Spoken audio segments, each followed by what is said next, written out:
Elias Thornfield never expected that his new beginning would turn into his worst nightmare. The moment he stepped into the small, run-down apartment on the outskirts of the city, something felt wrong. He couldn't put his finger on it, but it gnawed at him. It was just a feeling, a cold, creeping sensation that no matter how much he tried to ignore it, it wouldn't go away. The first morning he woke up, there were scratches on his arms, thin and raw as if someone had tried to grab him in his sleep. He told himself it was nothing. Maybe he had just been clumsy in the night, or maybe it was the cheap sheets. But when he checked the windows and saw the curtains slightly disturbed and the door locked from the inside, the unease grew. Still, he brushed it off. New places always made him jittery, didn't they? Everyone felt out of place at first, but as days went on, the unsettling feelings only deepened. The drafts that chilled him to the bone didn't come from anywhere obvious. He checked the windows, the cracks in the walls, but nothing explained the cold air that slithered through his apartment, especially late at night when everything should have been still. It was like something was watching him, just out of sight but always there. He began to double-check the locks on the doors, the windows, even the light fixtures, making sure they were secure. Everything had to be locked. Everything had to be just right. He couldn't risk it. Not anymore. At night, it got worse. The whispers, soft, barely audible at first, like a breeze carrying voices from a place he couldn't reach. His name. That's what they said. He'd lie in bed, heart pounding in his chest, waiting for the whispering to stop. He'd get up, check the apartment, open doors, peer into closets. Every corner of the place was empty, just as it should be. But each time he returned to his bed, the whispers returned, each time a little louder, a little clearer. His phone didn't help. Messages from unknown contacts appeared on his screen, their contents blank. No words, no numbers, just emptiness. He would try to call Vera, his only friend in the city, but even when he did, he didn't feel any relief. Her voice was soothing, but distant. She couldn't understand the deep-rooted fear gnawing at him. No one could. The feeling of being watched became suffocating. It was no longer just a feeling. Elias was sure of it now. He was being followed, tracked. Somewhere, someone was waiting for him to make a mistake. Even when he was alone, there was this unsettling sense that the space he occupied wasn't his. He felt like an intruder in his own life. One evening, after a long day of restless wandering and sleepless nights, Elias came home to find a package at his doorstep. It was a small, plain box, no return address, no markings, just a simple, worn leather journal inside. His heart skipped when he saw the note tucked inside. They found me. The handwriting was erratic, like someone had written in a hurry, with fear clawing at every letter. It was a woman's handwriting. Elias opened the journal, the weight of the pages thick in his hands. It belonged to someone named Juno Ashford, and as he flipped through the pages, the words began to take on a life of their own. The journal told a terrifying story, a story that felt all too familiar to Elias. Juno spoke of a dark, endless space, somewhere between reality and nightmares, a place that twisted the world into something unrecognizable. She wrote of hearing whispers, of seeing things that weren't there, of doors that led to the same places over and over again. Juno's words felt like they were written for him. His hands trembled as he read, the hairs on the back of his neck standing up. The way she described the place where she was trapped, the eerie feeling that someone was always just behind her, the cold presence that seemed to follow her every move, it mirrored everything he had been feeling. Elias could feel it. He was already being drawn into the same nightmare. The more he read, the more the world around him began to shift. The shadows grew longer in the corners of his apartment. The silence of the night became heavier, almost suffocating. Sleep became an enemy. When he tried to close his eyes, the nightmares didn't stay in his mind. They bled into his waking moments. He'd blink, and the world would distort, the walls seeming to bend, the floor shifting beneath him. His heart would race. He'd close the book, try to shake off the feeling, but the whispers never stopped. His apartment seemed to grow colder. The door locks felt tighter, more suffocating. And then, one night, something worse happened. Elias woke up with the sensation that someone had been in his apartment while he slept. The door, he always locked it. It was locked again, but from the inside. He never locked it from the inside. He never did that. His breath caught in his throat. Something was wrong. Very wrong. He went to the desk, where the journal lay open. He had fallen asleep reading it, but now the pages were turned, open to one particular spot. The sentence stared at him, chilling and clear. They found me. The ink was fresh, as if the words had been written only moments before. Elias's heart slammed against his ribs as he dropped the journal and stumbled back. His head spun, his mind raced. He had to leave. He had to get out. But before he could even move, there was a knock on the door. Soft, tentative. Then, another knock, louder this time. Elias froze. He didn't move. His eyes darted to the door. He didn't want to open it. The thought of what might be on the other side paralyzed him. The knocking continued, almost rhythmic, as if it was waiting for him to open the door. The silence between knocks seemed endless. His hand reached for the doorknob, but the air felt thick, suffocating. He stopped. There was no one on the other side when he opened the door. Just the cold air rushing in from the hallway, as empty as the room he stood in. But Elias knew. He knew then that the nightmare had already begun. It wasn't just the journal. It wasn't just the whispers or the strange happenings in the night. They found him. And now, there was no turning back. Elias couldn't shake the feeling that the world around him was slipping away. Every time he thought he understood what was happening, something new would twist it all back into confusion. He was trapped, stuck in a cycle he couldn't break, and the more he tried to make sense of it, the deeper it seemed to pull him in. The whispers, the strange occurrences, the journal that now felt more like a curse than a clue. Everything was becoming too much. He needed help, but who could he trust? His thoughts turned to Cassian Reeve, the local police officer he had met a few weeks ago. Cassian had been kind to him, someone he could rely on, or so he thought. Elias had tried to reach out to him several times, explaining the madness creeping into his life. Maybe, just maybe, Cassian could help him make sense of it all. But when Elias found Cassian in a small coffee shop late one evening, something was off. Cassian didn't seem like himself. His eyes were too focused, too knowing, as if he was already aware of everything Elias had been through. As if he had been watching Elias for longer than he had let on. "What's going on, Elias?" Cassian asked, his voice almost too calm, too rehearsed. "You've been acting strange? Paranoid? You sure it's not just stress? You moved here, started a new life, right? Maybe you're just burning out." Elias felt a chill run down his spine. It was the way Cassian said it, the way his words seemed to wrap around Elias's mind like a trap. He tried to explain again, about the journal, the whispers, the locked doors, the feeling that something was watching him. But Cassian only nodded and sipped his coffee, a faint smile tugging at his lips. "I think you need a break, Elias. Just take a step back. You're overthinking this." Elias felt something tighten in his chest. Cassian wasn't listening. He wasn't helping. It was as though he already knew everything Elias was saying, but refused to acknowledge it. It felt wrong, too wrong.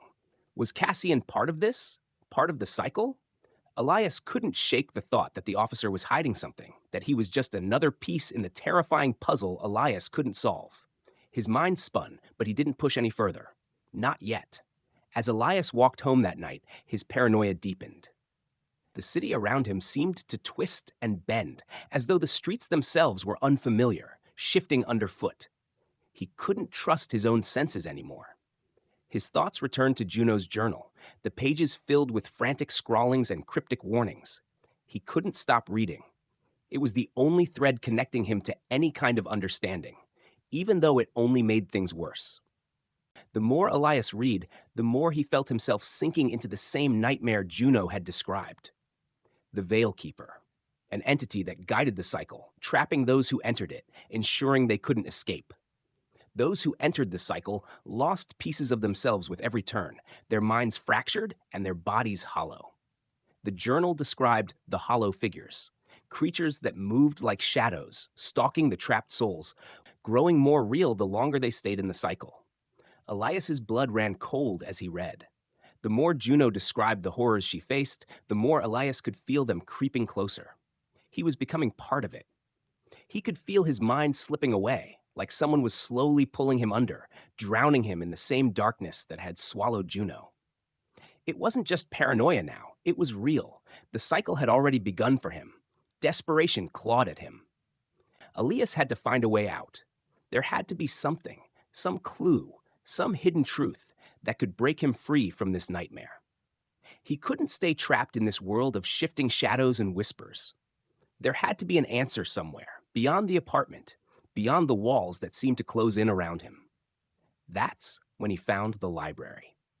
It was a rundown, forgotten place tucked between two tall buildings, its windows cracked and its door barely hanging on its hinges. He didn't know why he went there. Maybe he was just desperate enough to try anything. Inside, the air was stale, filled with dust and the smell of old paper.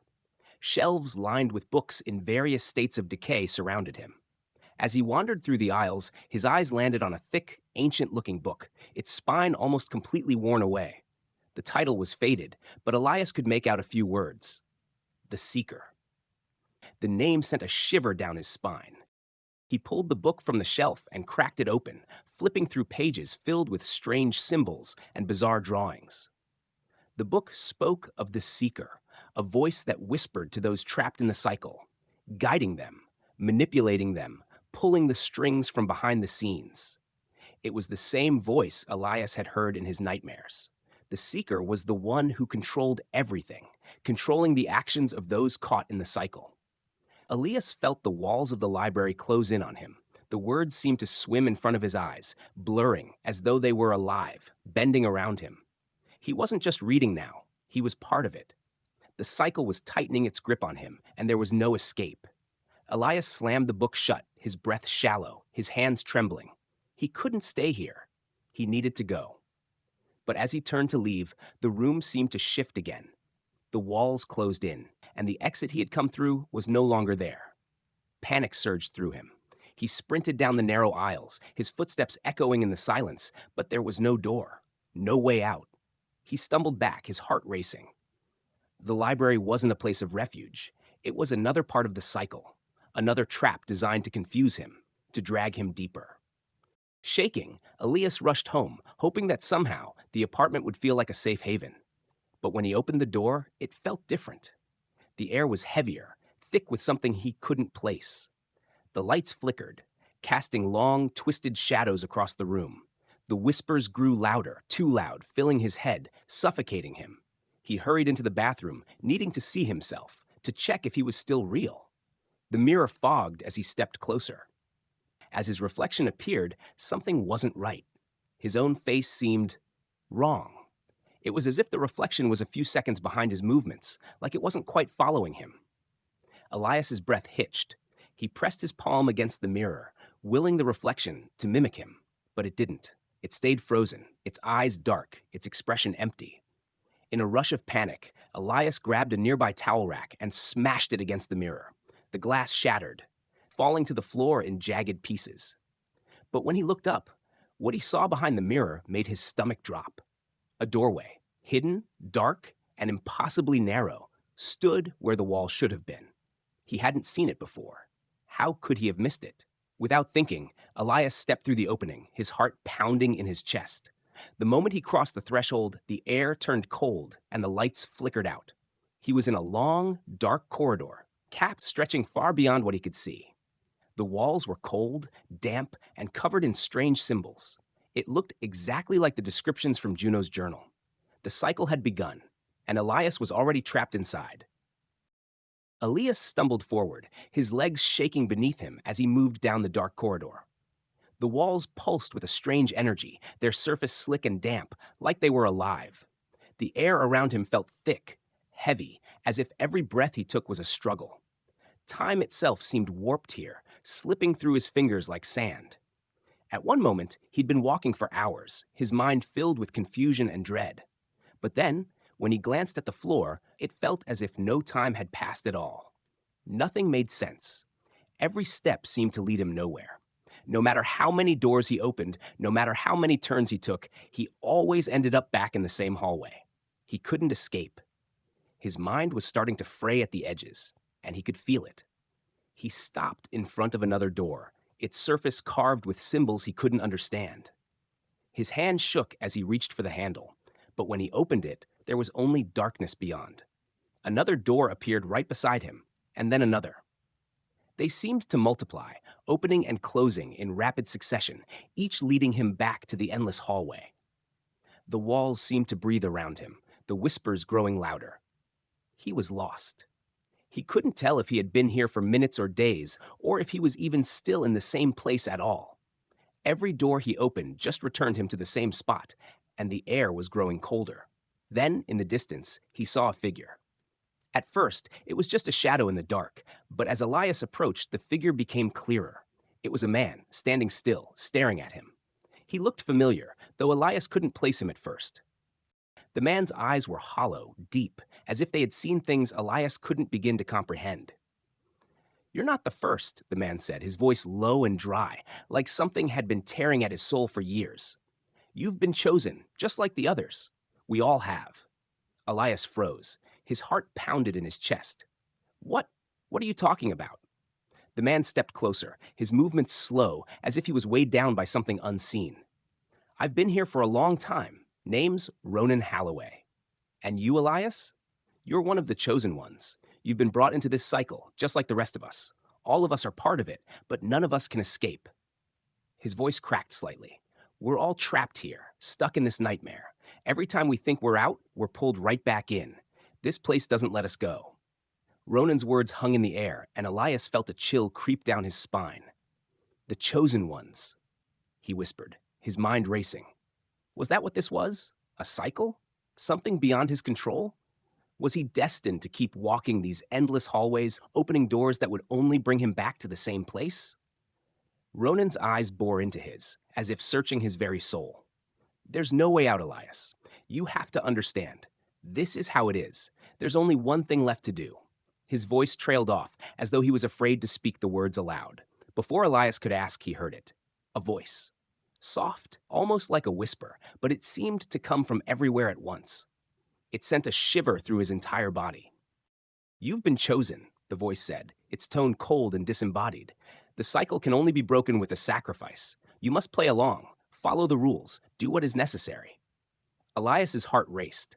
He spun around, trying to locate the source of the voice, but there was nothing. No one. The voice continued, its words like poison seeping into his mind.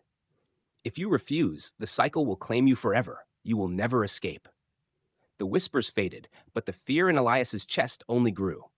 Was this Was this the Seeker? Was this the force that controlled everything, pulling him deeper into the cycle, manipulating his every move? "Who are you?" Elias shouted, his voice cracking, desperate to understand. "What do you want from me?" The voice didn't answer, but something inside Elias shifted. He felt the weight of its words, its power, pressing down on him. He wasn't just hearing the voice, he was feeling it. It was inside him now, twisting, urging him forward. He knew it wanted him to obey, to accept the cycle, to become part of the game. But something didn't sit right. Elias's instincts screamed that the voice was lying to him. It was manipulating him, pulling him into its trap, trying to make him believe there was no way out. He turned to Ronan, whose face was pale and drawn, his eyes wide with a mix of fear and resignation. "You don't understand," Ronan whispered, shaking his head. "The Seeker, it can't be fought. It will never let you go.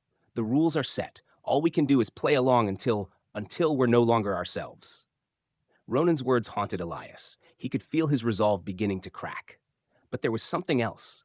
He wasn't ready to just give in. He couldn't. Something in the darkness caught his eye. Another door appeared in the distance, standing slightly ajar. Hesitantly, Elias stepped toward it, pushing past Ronan, who stood frozen, his eyes wide with horror. "You're making a mistake," Ronan called after him, but Elias didn't stop. He needed to know. He needed to find answers, no matter what it cost. When Elias opened the door, it wasn't a room that greeted him. It was something worse, something far darker. Inside was a large mirror, but the reflection that stared back at him wasn't his own. At first, Elias thought it was, until he saw the smile. It wasn't his smile. It was twisted, cruel, like something pretending to be him. The figure in the mirror didn't move like he did. Its eyes were black, empty, and full of malice. "You can't run from this," the figure in the mirror whispered, its voice echoing in Elias's mind. "You are part of the cycle. You will never escape. There is only one way to end this. And it's you." Elias's breath caught in his throat. He stepped back, trembling, but the mirror pulled him in.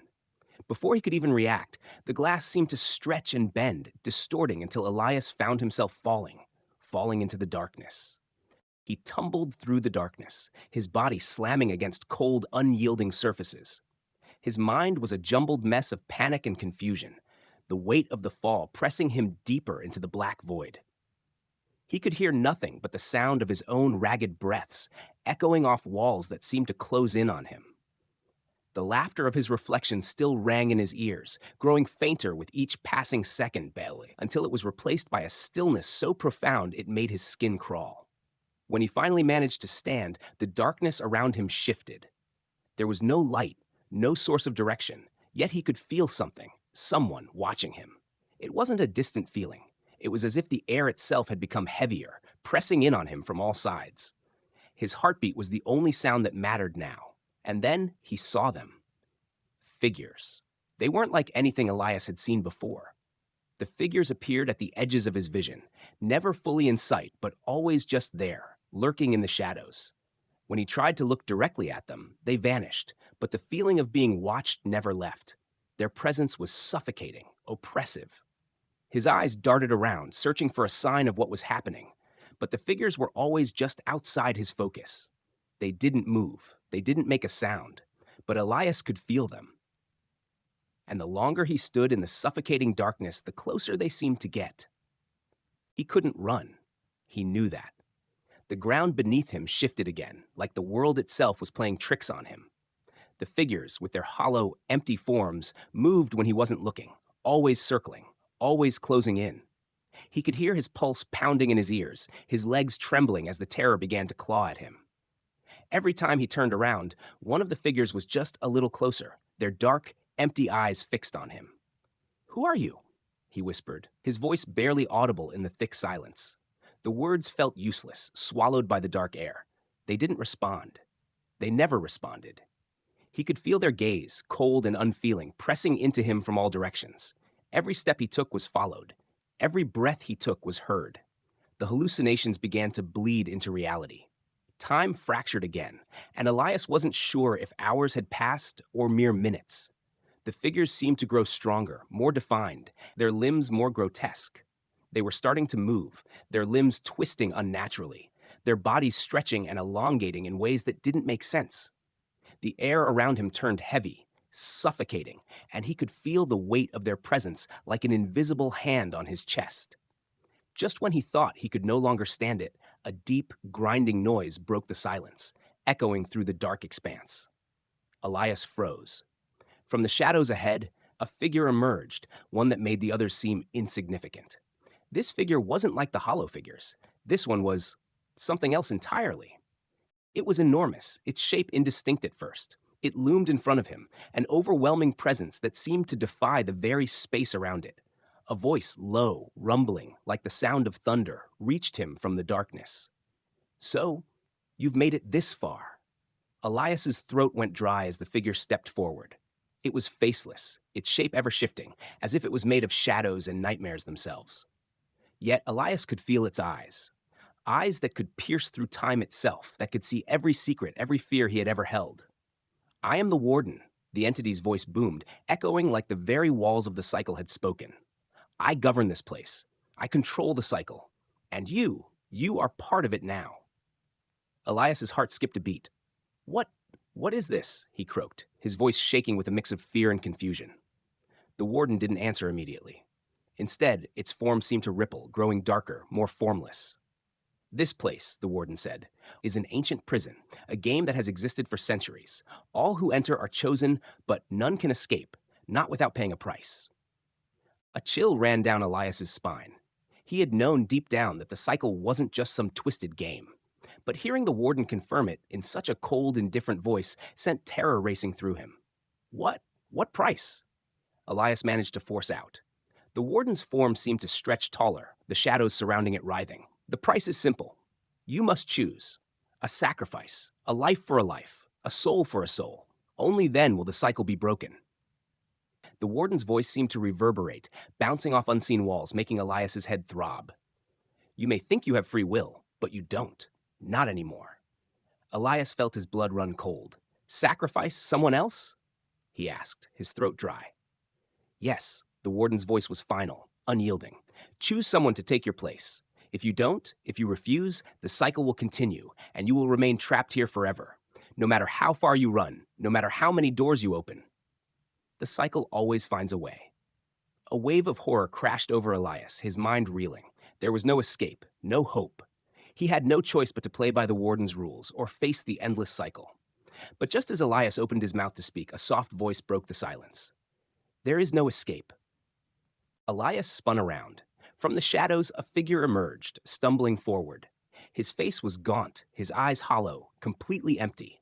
He looked like a man who had been drained of everything, reduced to an empty shell. Elias's stomach twisted in recognition. It was Lucian Drake, the former victim whose name had been whispered in the halls of the cycle. He had been here, like Elias, but something had broken him. He was no longer human. Lucian's voice was raspy, barely a whisper. I was chosen too, he said. I tried to escape. I thought I could fight it, but the cycle, it changes you. It breaks you down. There's nothing left. There's no way out. Not for me. Not for you. Elias's heart hammered in his chest. Lucian's words hit him like a punch to the gut. The cycle had taken him. The same thing was happening to Elias, slowly but surely. No matter how hard he fought, no matter how desperately he ran, the cycle would find him.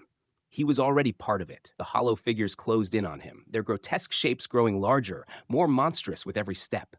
Elias's chest tightened as the dark, suffocating air filled his lungs. The warden's voice rumbled, low and ominous. It's time. And in that moment, as the figures surrounded him, Elias understood. There was no escape. There never had been. Elias's breath came in short, frantic gasps as the hollow figures closed in around him. Their distorted forms shifted, growing larger, their limbs stretching in unnatural ways. The air was thick, suffocating, as if it was alive and pressing down on him. Each breath felt like it could be his last. The warden's voice echoed in his mind like the roar of a distant storm, reminding him that this was his fate. Elias couldn't breathe.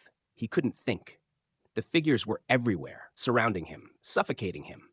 Their empty eyes stared at him with an unsettling, unblinking gaze, as if they knew everything about him. Every thought, every fear, every weakness. They didn't speak. They didn't need to. Their presence alone was enough to drive him to the edge of madness. Elias's mind raced. There had to be a way out. There had to be. But each time he moved, they moved with him, their forms blurring into the shadows, always just beyond his reach. He tried running, his legs shaking as he sprinted through the darkness. But no matter how far he went, the figures always appeared ahead of him, like they were waiting for him to make the wrong move. His eyes darted back to Lucian, who had once again appeared from the shadows. His face was gaunt, hollowed out, as though life itself had been drained from him.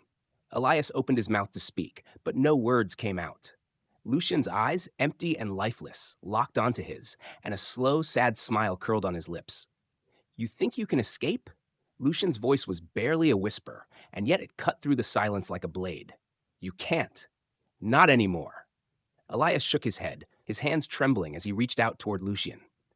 You didn't tell me the truth, he said, his voice shaking. You told me there was a way out. Lucian's smile faded and his eyes darkened. There was, once, but the cycle. He paused, a hollow laugh escaping his lips. The cycle doesn't let you go. It keeps you, forever. Elias's heart pounded in his chest as he stepped back, his mind racing. Everything Lucian had said, everything he'd experienced, it all pointed to one horrifying truth. There was no escape. No matter how much he fought, no matter how many times he tried to break free, the cycle would always pull him back. And the more he struggled, the tighter its grip became. Ronan was right, Lucian whispered. The more you resist, the stronger it gets. You can't fight it. You can't win.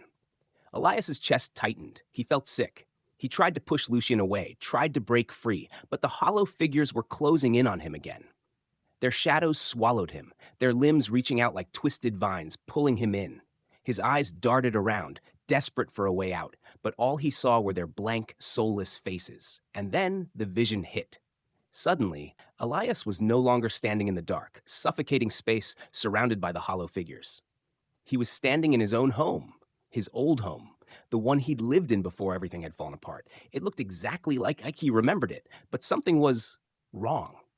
The walls seemed to pulse with a strange energy, the air thick with an unsettling tension.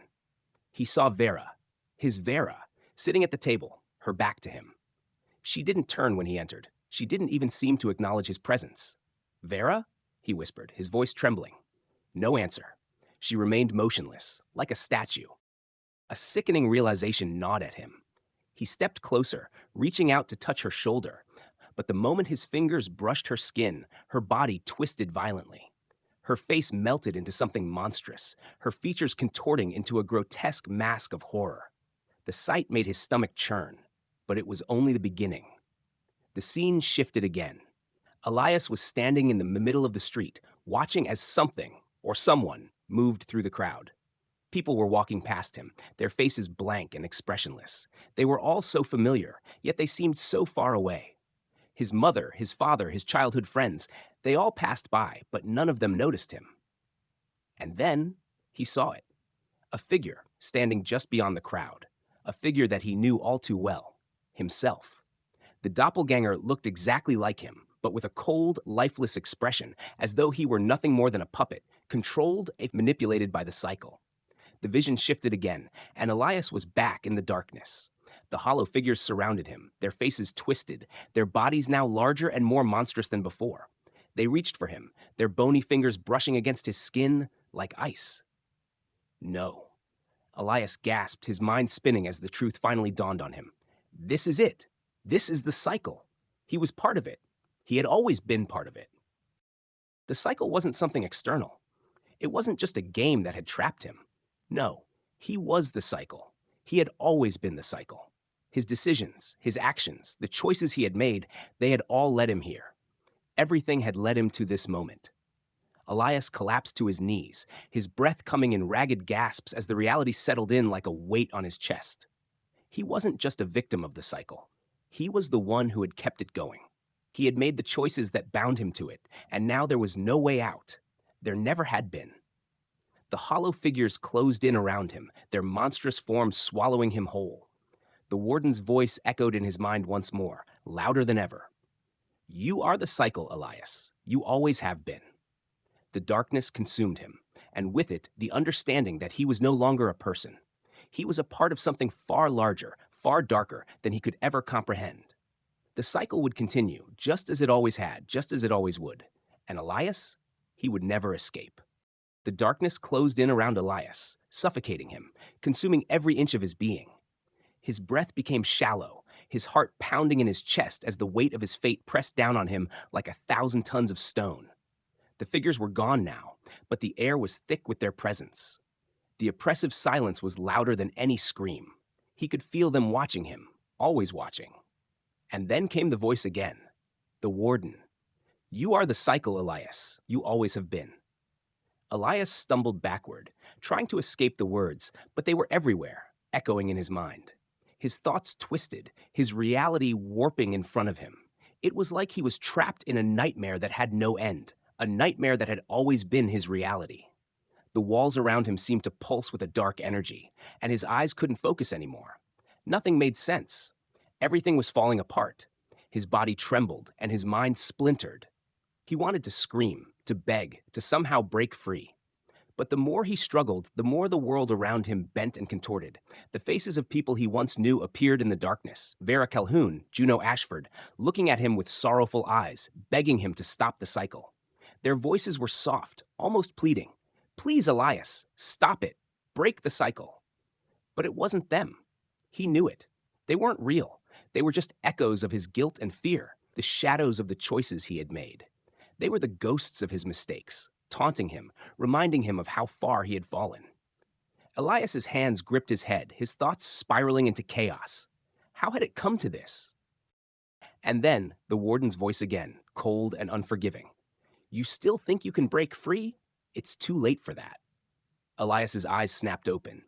There, standing in front of him, was the warden, a towering, faceless figure, its presence overwhelming.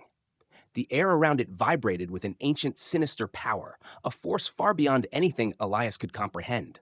The warden's eyes burned through the darkness, piercing into him with a cold, judgmental gaze. I've given you chances, Elias. I've allowed you to fight, but it's all been for nothing. You are the cycle now.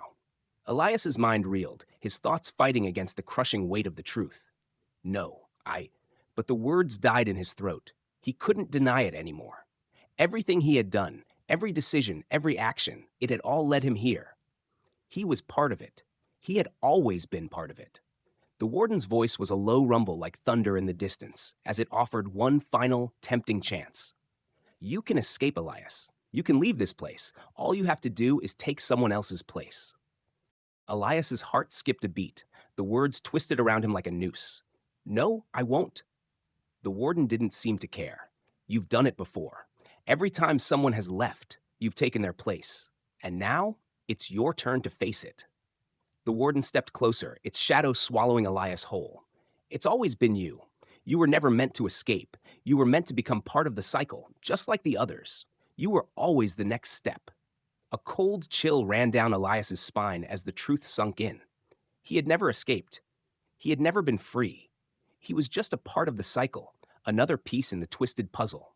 All the people he had hurt, all the faces he had seen, they were all part of this dark, endless game. No, Elias gasped, backing away. His mind was fraying at the edges, his body trembling with the weight of his realization. He couldn't escape.